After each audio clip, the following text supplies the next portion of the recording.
Hi there. Good morning, good afternoon, good evening, and good night, as Truman would say. Welcome in. I hope you guys are having a good day.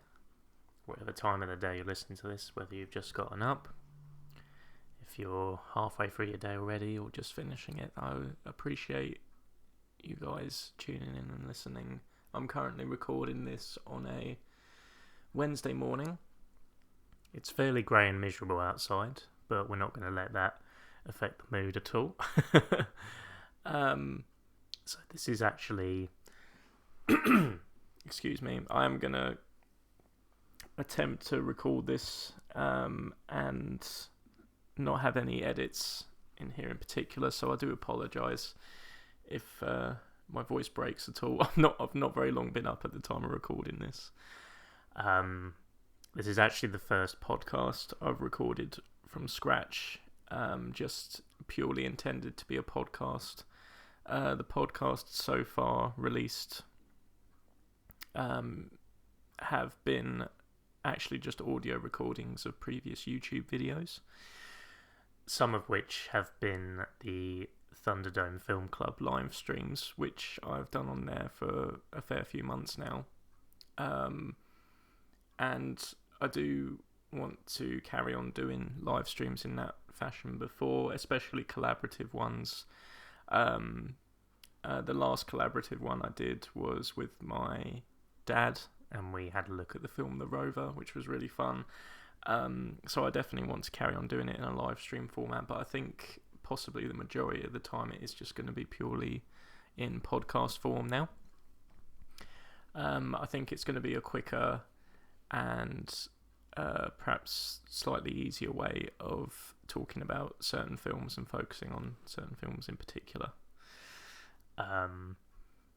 And this particular first recorded podcast is actually going to be on a film I wasn't expecting to talk that much about, like before I went in to see it.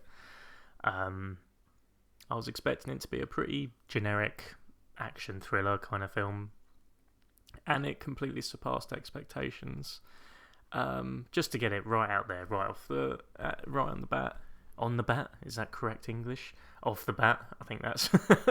I loved it. I think it's a great film. There we go. Podcast over. Thank you guys for listening. It's been a little while now since I've actually seen the film. It's been a couple of weeks since I've seen it in cinemas, and I've had the notes sitting here on my desktop ready to talk about it for ages. So I'm finally getting around to it, and I'm pretty excited to be talking about it. Like, it's a really good film that I suggest you go and check it out. So I will not be including any spoilers at all. It's just going to be talking more about the technical aspects of the film, as well as the kind of overall impact that it had on me while watching.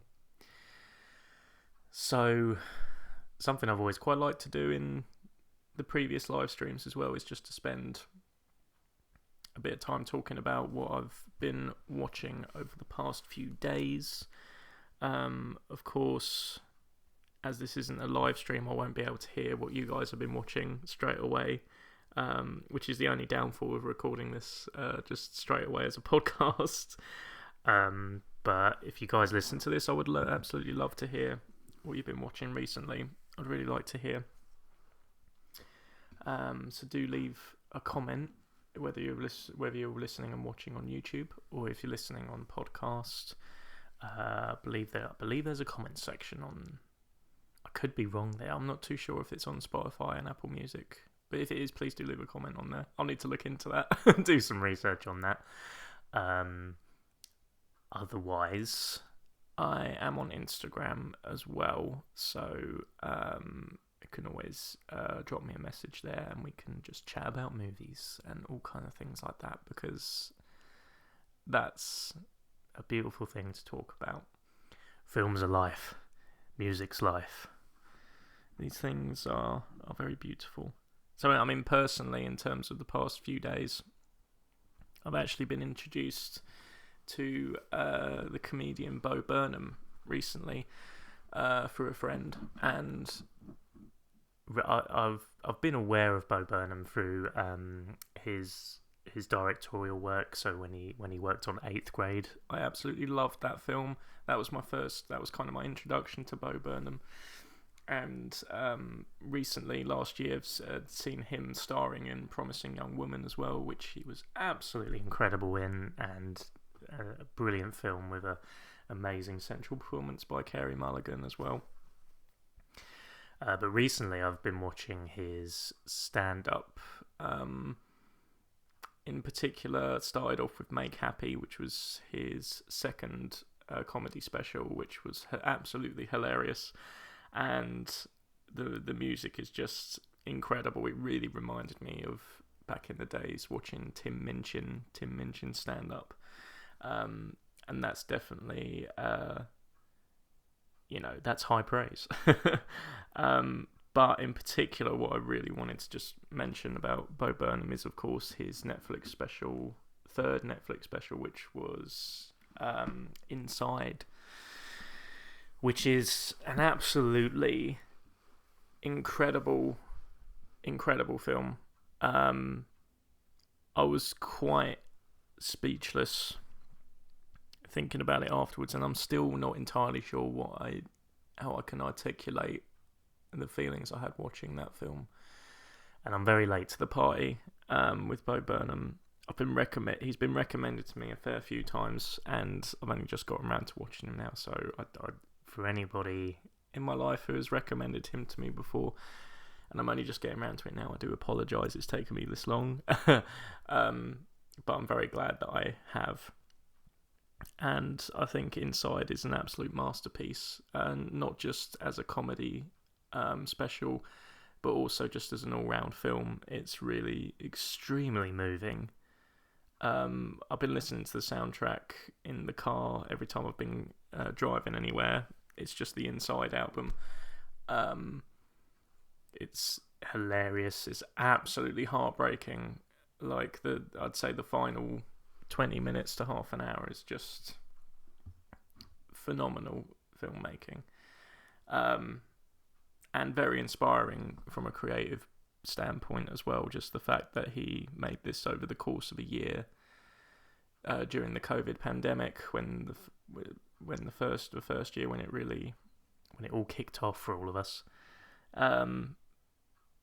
It was really great to watch, and I do think if I'd watched it during COVID, as I'm sure the majority of you guys have, I think I would have. I think I probably would have been slightly more depressed after watching, because it is quite tough, and it really addresses mental health sensationally. So in some ways, I'm glad I've watched it a little bit after the pandemic's starting to wear off a little bit, because that would have been a tough watch during. But it's a very important film. I'd definitely recommend Bo Burnham's Inside. If you haven't seen it yet, you can stream it on Netflix now. Just last night, I watched for the first time Alfred Hitchcock's Rear Window back in 1954. I know the first time I've watched it, it's one of those classics that in the long list of classics that I've still not watched yet. I've only just got around to, and I really enjoyed it. It's a brilliant film. Just it still looks gorgeous. I know it's a remastered version that I watched, but even so, it's still incredible. On a technical level, it's absolutely amazing. The level of filmmaking that's there, and you can see why it's just a bona fide classic. James Stewart's great. Grace Kelly's amazing. Just the whole script is brilliant. Hitchcock obviously had a little cheeky cameo there. I obviously had to get that in there at some point, and that was quite amusing. So I definitely want to do, once I've seen all of Hitchcock's movies, which I will eventually in my lifetime, I'd love to do a video on him and just talk about his filmography a bit more.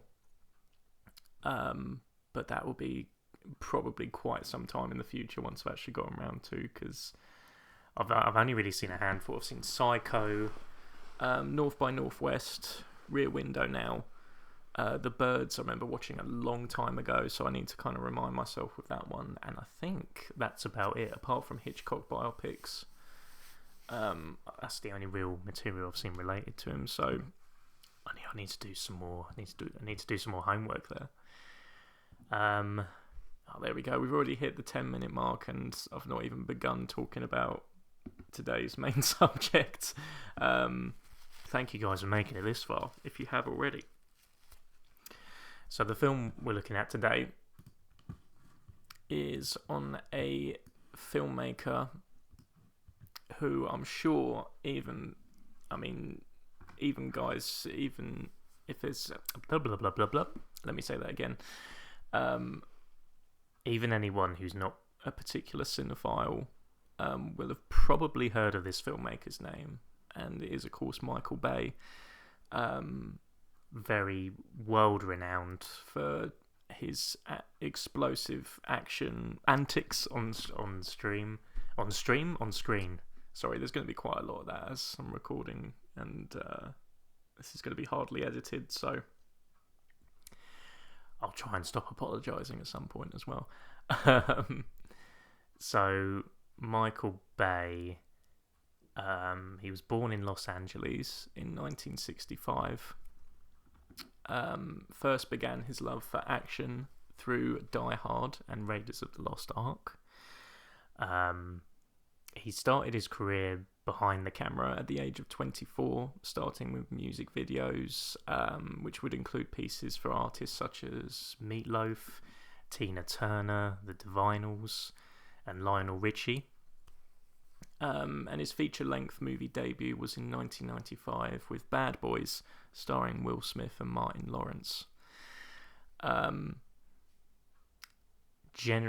filmography, there are films that I still haven't seen to this day. These films do actually include The Rock, made in 1996, starring Sean Connery and Nicolas Cage. I know, it's another classic I haven't seen. It is definitely on the watch list. Pearl Harbor, released in 2001, starring Ben Affleck and Kate Beckinsale. And more recently, his... I'm pretty sure they've been straight to Netflix releases. 13 Hours and 6 Underground. Actually, 13 Hours, I think, did have a limited cinematic release, but 6 Underground, I'm almost certain that just came straight out on Netflix. So that's 4 movies that I haven't seen by Michael Bay to this day. One of which, The Rock, is... that has been severely recommended to me, particularly as a massive Nicolas Cage fan. I really need to get on that. Other films include 1998's Armageddon, starring Bruce Willis and Liv Tyler, featuring that iconic song from Aerosmith. And that's pretty much Bayhem, that film, from what I can remember. It's, you pretty much know what to expect from a Michael Bay movie. And that was definitely one of them. That's just sort of classic Hollywood fun. Bad Boys 2, of course, in 2003, saw the return of Will Smith and Martin Lawrence. I think that is actually a case of a sequel that improves even further upon the original. It definitely focuses more on the comedy aspect, which I think was a good move. The Island in 2005, starring Ewan McGregor and Scarlett Johansson. Arguably Michael Bay's most underrated film to date, although I do have a feeling that the film we're focusing on in particular today might take that title, depending how it goes. But The Island is from what I remember, is a really fantastic film. My good friend Amy, known to some of you maybe listening as Spiritual Demon, The Island's one of her favourite films. And it is just, it's definitely one that stands out in the filmography there. Then, of course, there's the Transformers franchise, which has become, again, well-renowned for just being real visual effects heavy, action fun. It's been running from 2007 all the way to present day. I believe there's another one in the production at the moment. Excuse me, coffee's repeating on me. And they're pretty fun. I've always kind of enjoyed the Transformers movies for what they are. I think they do sometimes get a bad rap critically because I suppose they're kind of you do kind of forget about them a little bit after watching, but it's pretty much popcorn entertainment. And I think you can kind of feel that even Bay himself kind of knows that. He's just trying to make entertaining films, and you can't begrudge the guy for that. I mean, come on now. Come on. Having said that, he did release Pain and Gain in 2013, starring Mark Wahlberg and Dwayne Johnson. I am going to be watching that again at some point. I do want to revisit that one, but yeah. I do remember not feeling too fondly about that film the first time watching, so I need to watch it a second time and see if my opinion's changed at all. But I mean, that's one out of his entire filmography that I thought was kind of dreadful. So that's not too bad, really. There's definitely filmmakers out there that have released more consistently worse films. So to this very day, like I do struggle with, in film reviews, addressing anything that I've particularly disliked, which is very rare.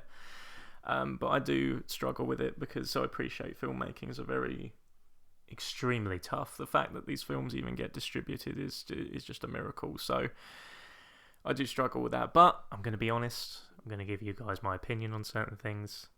And I thought Pain and Gain was pretty terrible. But I will give it another go.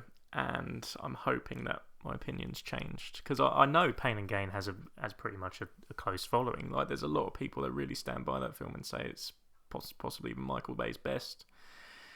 So I do need to give it another go. But that was just a sort of not quite so brief introduction to Michael Bay's filmography. I'm sure you've heard of at least one of those films. Definitely Transformers, I'd imagine.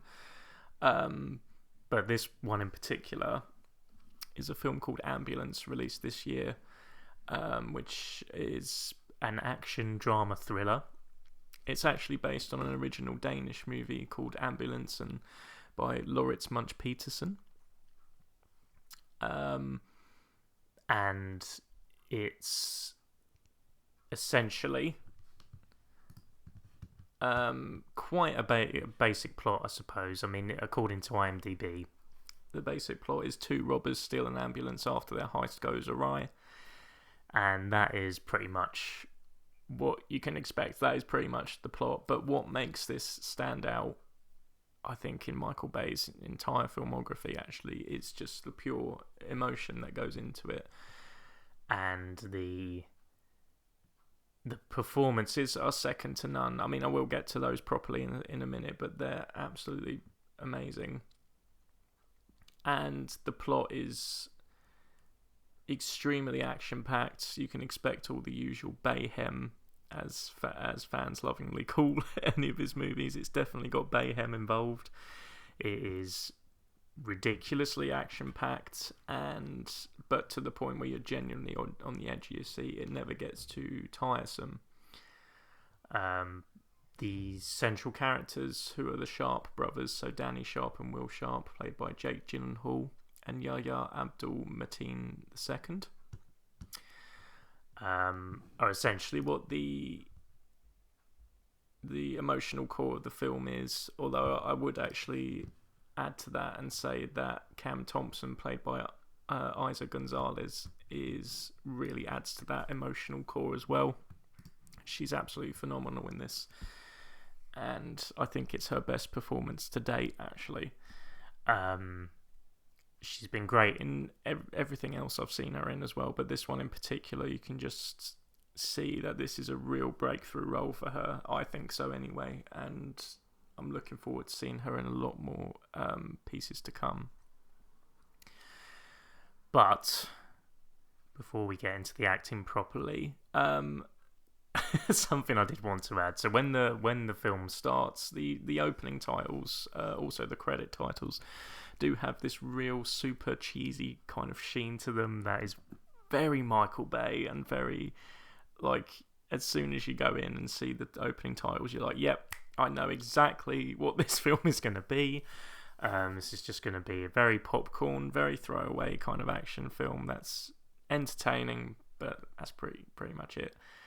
However, that is actually rather inaccurate, in my opinion.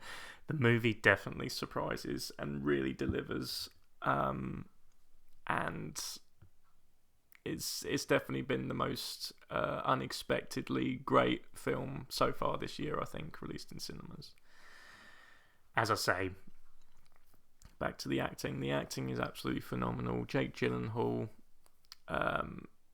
is, of course, a massive Hollywood actor. You might know him for his breakout role in Donnie Darko, and through other amazing films such as Brokeback Mountain, Zodiac, Love and Other Drugs, and more recently Spider-Man Far From Home.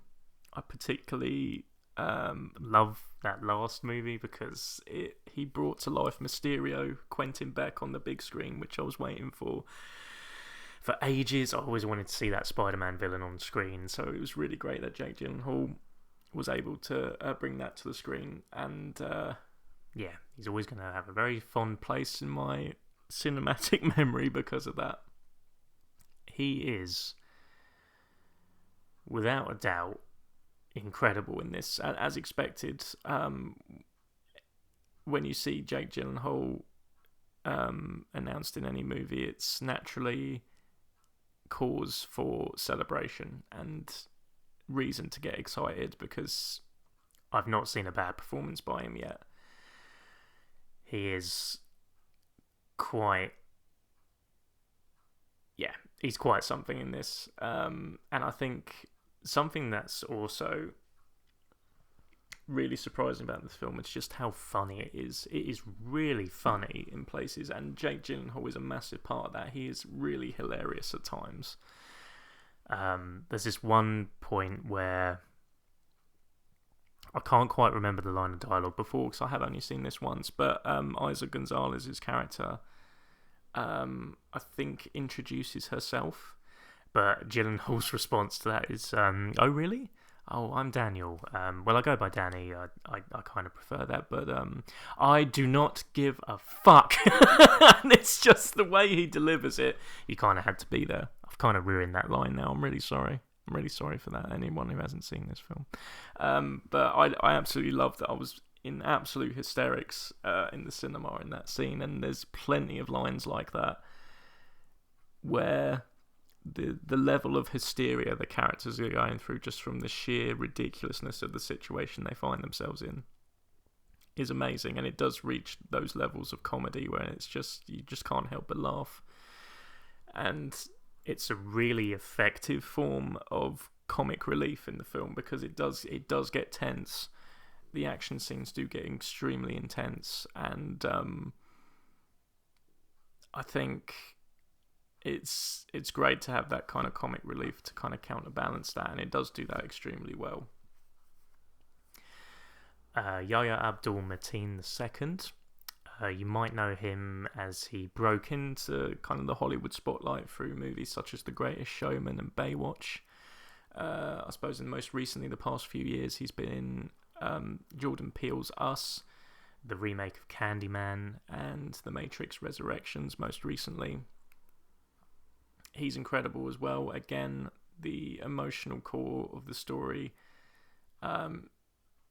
is very much set up in the opening act, where you see his home life, his wife Amy, played by Moses Ingram, and it sets up the stakes that these brothers have going into this heist that goes completely wrong.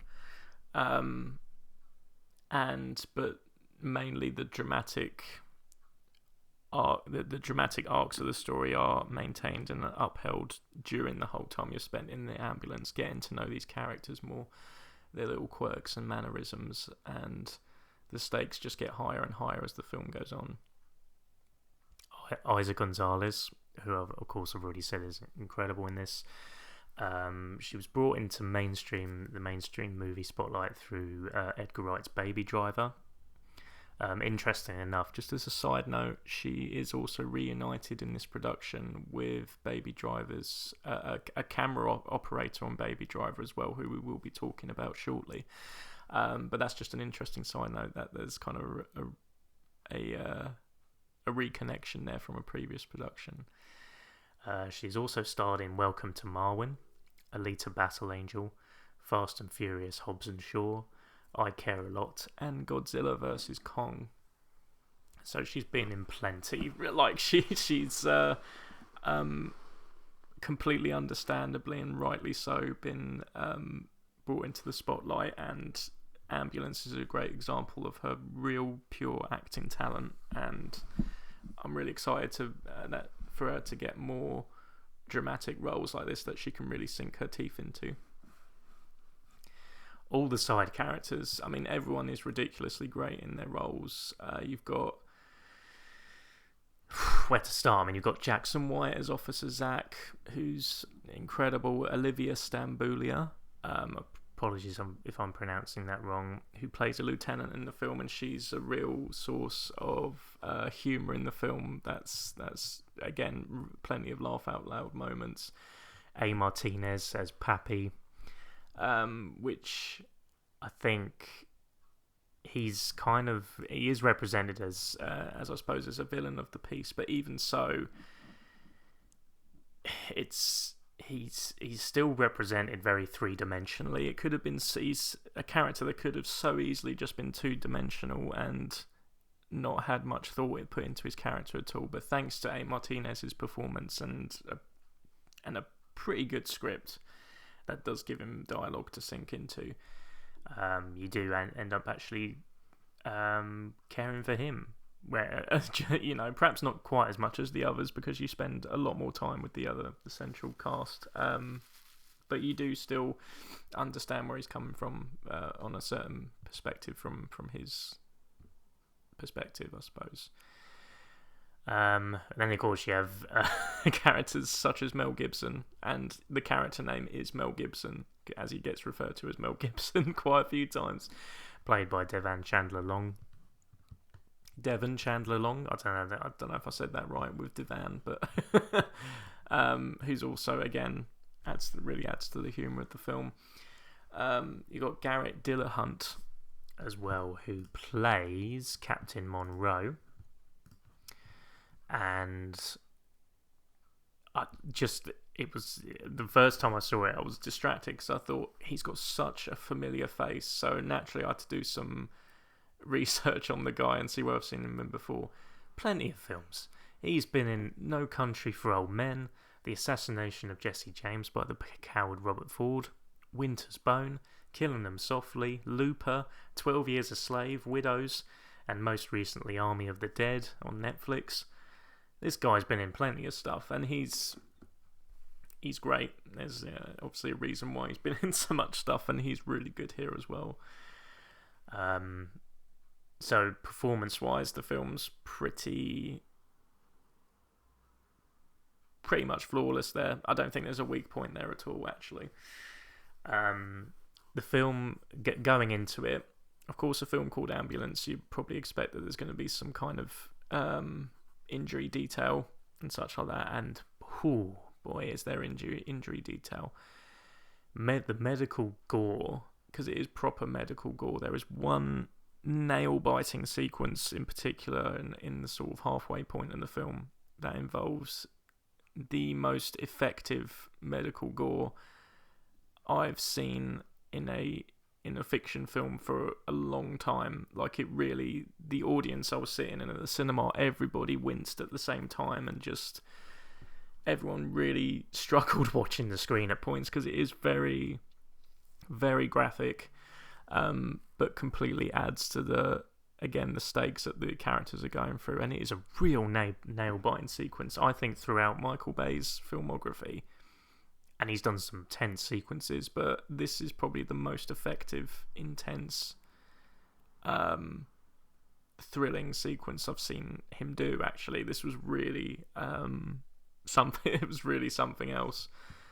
And the performances, I will shut up about the performances eventually, but they really add to this scene. I think it is made all the more effective by the performances as well, which is beautiful.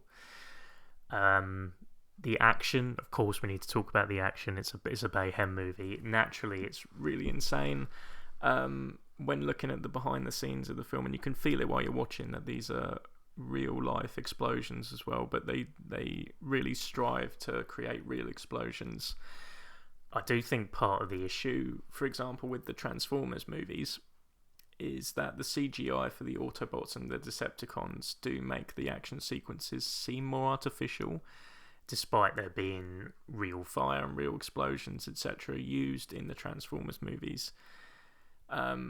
Because of the real bombardment of CGI that they used in that movies, it does make it seem more artificial, whereas that's not really a problem here, because if there is, I'm sure there is CGI used at some point in Ambulance, but it's very unnoticeable and very subtle if they do, because it seems like they mostly use practical effects, and it does make all the difference. It does make things stand out all the more. This, of course, leads to the cinematographer. So the cinematography by Roberto De Angelis is pretty amazing. He has worked with Bay before on 13 Hours and 6 Underground, so they've obviously met fairly recently in recent years, and have become quite really good collaborators by the sounds of this, with his return on Ambulance as well. Other credits from his filmography include, mostly he has been a Steadicam operator on films rather than the central cinematographer, but he has worked with Steadicam on films such as The Passion of the Christ, Jumper, Public Enemies, Avatar even, Jon Favreau's remake of The Jungle Book, Edgar Wright's Baby Driver. This is his second collaboration with Eiza Gonzalez as well. Netflix's Bird Box, and the upcoming Murder Mystery 2 on Netflix as well. It's really like some of the, in particular, what really stands out, and a big thing in the marketing of this film as well, has been really focused on the drone work of the in reference to the camera work, the use of drones, and specifically first-person view quadcopters, which they used, which just have the most phenomenal look to them, and the way they're operated is insane. I would like to actually make a recommendation to a YouTube video, which does give you a bit more of an insight into the drone work that was used on Ambulance. And you might hear me type in the background. That's because I didn't get this up before starting, and I just want to remind myself of the channel. So the channel is called Potato Jet. If you're watching this on YouTube, I will include a link on the screen now, so you can go and watch this now.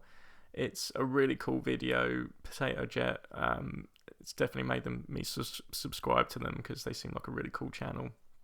And it does discuss how Michael Bay hired a 19-year-old drone pilot for Ambulance, and the use of the first-person drones. And it's a really cool video. I'd really recommend it, and it does give you an insight into how they made the film, which is always great as well. The camera shots in Ambulance are absolutely incredible. There's this particular... there's one particular shot that really stayed with me, and I think you can even see it in the trailer. But there's this one of the camera scaling down the bank after just doing a complete flip at the top, and it is a really incredible shot that really stood out in the whole film, I think. The use of the camera swooping through the bank that they rob, a particularly explosive action sequence. There's one where the camera even goes through the sparks. So I think the use of the camera in action sequences, it does feel a little bit more immersive, because you're literally swooping through explosions through the use of this drone, which is really awesome. I did also want to make a shout out to the music. The music is really, really great here, and really perfectly in the emotional sequences. It just works in the action sequences. It's really beautiful. The composer of the film is Lorne Balfe, who has already... he's worked with Michael Bay before on 13 Hours and 6 Underground, also, similarly to Roberto De Angelis as well. His movies in the past have included Megamind, The Dilemma, The Sweeney, the Lego Batman movie, Pacific Rim Uprising, Military Wives, and he also has upcoming work on Lego Batman Movie 2 and the next 2 Mission Impossible movies. So he's a busy composer. He's doing a lot of music for things.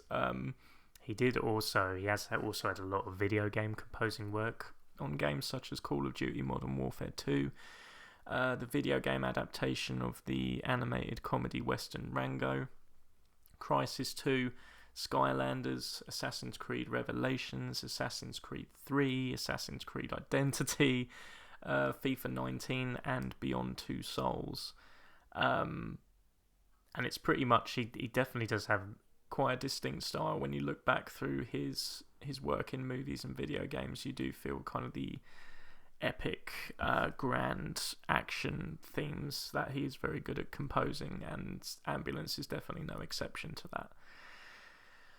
So, I have obviously not really talked about the plot too much, other than a brief synopsis, because that is kind of all you need to know before going in. And I've tried hard not to spoil any of the film at all for you. All I will say is that the ending, again, this is no spoilers, so you don't need to turn off or anything.